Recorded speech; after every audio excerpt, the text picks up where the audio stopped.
ஒரே நிமிஷம் அந்த அதிக அளவில் நம்ம இளம் உயிர்களை நம்ம இழக்கிற ஒரு மாநிலமாக இருக்கு. இந்த உயிர்களை நம்ம காப்பாற்றணும், அதுக்கு காப்பாற்ற வேண்டிய பொறுப்பும் அரசுக்கு இருக்கு. இப்போ NK48 ப்ரோக்ராம் உங்களுக்கு தெரியும். 48 மணி நேரத்தில் எந்த ஹாஸ்பிட்டல் வேணாலும் நீங்கள் எமர்ஜென்சியில் போய் ட்ரீட்மெண்ட் எடுத்துக்கலாம். அதே நேரம் ஃபர்ஸ்ட் எய்டு முதலுதவியும் நம்ம செய்யணும்.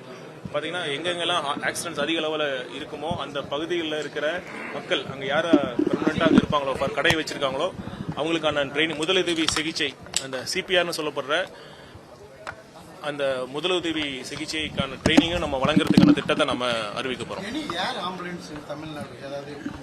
அந்த தேவை இருக்கு, அதுக்கான அதையும் நம்ம கொண்டு வர போறோம்.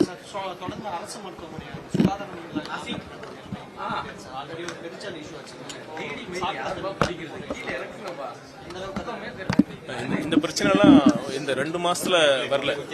இந்த பாத்தீங்கன்னா இது எல்லாமே பாத்தீங்கன்னா பழைய நீண்ட நாட்களாக நிர்வாக சீர்கேடுனால, அந்த முறையா சாலை அந்த சாக்கடை வசதிகள் அமைக்காதனால, அந்த பெஸ்ட் அந்த எலிகள் போன்ற அந்த இவங்களை கட்டுப்படுத்தாதனால தான் வந்திருக்கு. இப்போ நம்ம அரசு பதவியேற்ற பிறகு அதற்கான முயற்சிகள் நம்ம ஒவ்வொன்றா பண்ணிட்டு இருக்கோம். கண்டிப்பாக விரைவில் இந்த மாதிரி தொந்தரவுகள், இந்த மாதிரி கம்ப்ளைண்ட்ஸ் வராம நான் பார்த்துக்கிறேன்.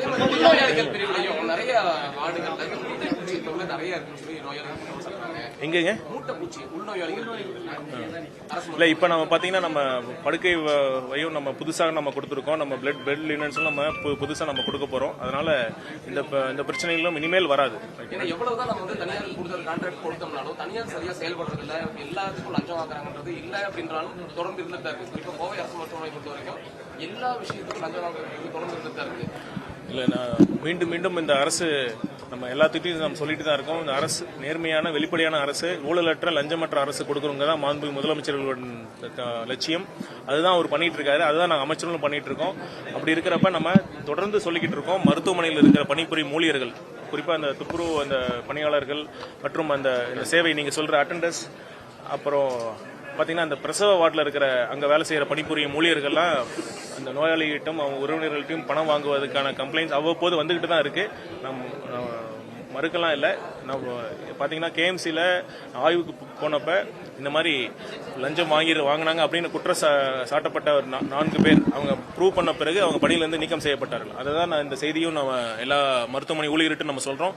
நிச்சயமாக இந்த அரசு இந்த மாதிரி லஞ்சம் வாங்குவதை நம்ம கண்டிப்பா ஒருபொழுதும் அனுமதிக்க முடியாது. தயவு செய்து இதை ஒரு சேவையா செய்யணும்.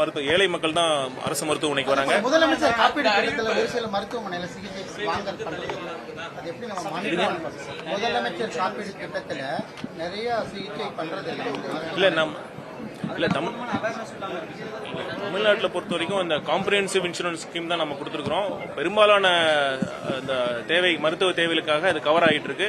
இப்ப மேலும் அதை நம்ம அந்த ஸ்கோப்பை நம்ம இன்க்ரீஸ் பண்ண முடியுமா அப்படிங்கறத பத்தி நம்ம பேசிட்டு இருக்கோம். கூடிய விரைவில் ஒரு நல்ல முடிவு எடுக்கும்.